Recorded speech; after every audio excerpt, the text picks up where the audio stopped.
9 most important cell organelles के बारे में बात करेंगे और उसके साथ साथ में हम उसके वर्क के भी बारे में बात करेंगे, उसका काम क्या है। सबसे पहला जो नाम है वो है न्यूक्लियस, जो कि कहा जाएगा इसको largest cell organelles in human body, या सेल के अंदर में सबसे बड़ा ये आपका सेल ऑर्गेनेल्स होता है, ठीक है। और सबसे छोटा जो सेल ऑर्गेनेल्स होता है राइबोसोम आता है। एंडोप्लाज्मिक रेटिकुलम एक्चुअल में दो टाइप का होता है, एक तो होता है स्मूथ एंडोप्लाज्मिक रेटिकुलम और दूसरा होता है आपका रफ एंडोप्लाज्मिक रेटिकुलम। रफ का ज़्यादा रोल है। इसके बाद में हम बात करेंगे गोल्जी एपर्चर्स की, गोल्जी यानी कि गोल्जी बॉडी की बात करेंगे। गोल्जी बॉडी के बाद में आपका बात करेंगे हम लाइसोसोम का। लाइसोसोम के बाद में बात होगा आपका माइटोकॉन्ड्रियन का। माइटोकॉन्ड्रियन के बाद में साइटोस्केलेटन का। साइटोस्केलेटन के बाद में साइटोप्लाज्म एंड लास्ट में है आपका सेल मेम्ब्रेन। अब इसके हम काम के बारे में बात कर लेते हैं। सबसे पहला बात कि इसका न्यूक्लियस का काम क्या है, तो the repository of genetic information as the cell control centre. इसको हम आनुवंशिक जानकारी का भंडार भी कह सकते हैं और साथ ही साथ में कोशिका के नियंत्रण केंद्र के रूप में भी जाना जाता है।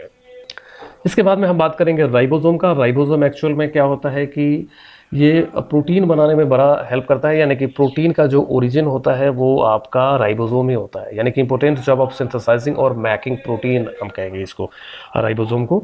और साथ साथ में बात करेंगे इंडोप्लाज्मिक रेटिकुलम। यहाँ पे रफ इंडोप्लाज्मिक रेटिकुलम का ज़्यादा रोल है। एक्चुअल में यहाँ पे protein synthesising by ribosome and transporting by vesicle, यानी कि कहने का इसका मतलब ये है कि यहाँ पे आपका इंडोप्लाज्मिक रेटिकुलम के इंटरनल पार्ट्स में प्रोटीन का सिंथेसाइजिंग होता है बाय राइबोसोम। जब प्रोटीन बनना स्टार्ट हो जाता है, प्रोटीन का बनना, और उसको ट्रांसपोर्टिंग के माध्यम से, वेसिकल के माध्यम से ट्रांसपोर्टिंग होता है, यानी कि वो वेसिकल के माध्यम से बाहर निकलता है साइटोप्लाज्म की तरफ, और वो जाकर के सीधा गोल्जी एपर्चर्स के अंदर में क्या होता है, इंटर हो जाता है वो। तो गोल्जी बॉडी का जो काम है वो है packaging of protein, lipid and carbohydrates, यानी कि ऑलरेडी जो वेसिकल से गया हुआ जो आपका गोल्जी बॉडी में एंट्री लेता है आपका प्रोटीन, और वहाँ पे दो आपके मोस्ट इम्पोर्टेंट जो आपके मॉलिक्यूल्स हैं वो पार्टिसिपेट करते हैं, और वहाँ पे अटैचमेंट होता है उनका, जिसका नाम है लिपिड और कार्बोहाइड्रेट। ये दो चीज़ें आपको मिलेगा गोल्जी बॉडी के अंदर में, लिपिड एंड कार्बोहाइड्रेट। तो जो पैकेजिंग है, पैकेजिंग का मतलब ये तीन जो आपके मोस्ट इंपोर्टेंट आपके जो मॉलिक्यूल्स हैं उनकी पैकेजिंग गोल्जी बॉडी के अंदर में ही होता है, ठीक है, जिसका नाम है प्रोटीन, लिपिड एंड कार्बोहाइड्रेट्स, ठीक है। तो इस चीज़ों के बारे में आपको पता होना चाहिए।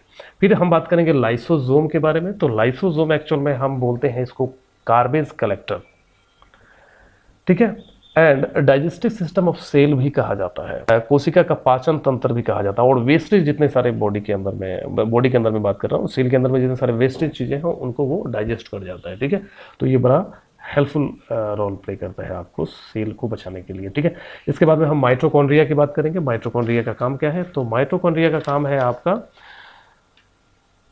Making ATP molecules, providing energy power house of the cell. ये एनर्जी प्रोवाइड करता है पूरे सेल को, और इसको हम power house of the cell भी कहते हैं, यानी कि कोशिका का पावर हाउस भी कहा जाता है, ठीक है, ओके।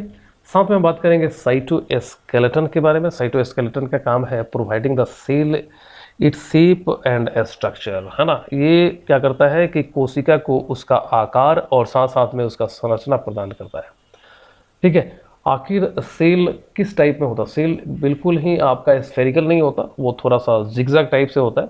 तो उसको जो सपोर्टिंग का काम करता है, ऊपर की तरफ में धकेल के, और उसको एक बैलून टाइप से जो आपका फिलामेंट्स जो अटैचमेंट होता है, जो आपके बाहर का जो एक्सटर्नल पार्ट्स का जो सेल मेम्ब्रेन से अटैच होता है, वो आपका पूरा प्रोटीन का बना होता है।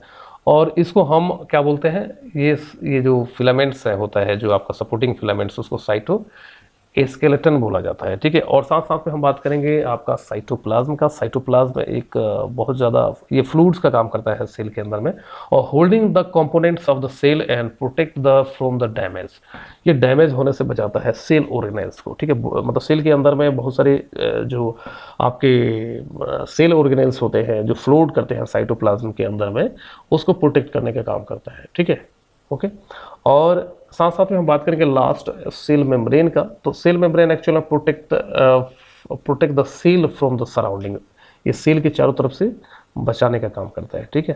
तो ये हुआ आपका 9 मोस्ट इंपॉर्टेंट सेल ऑर्गेनेल्स के बारे में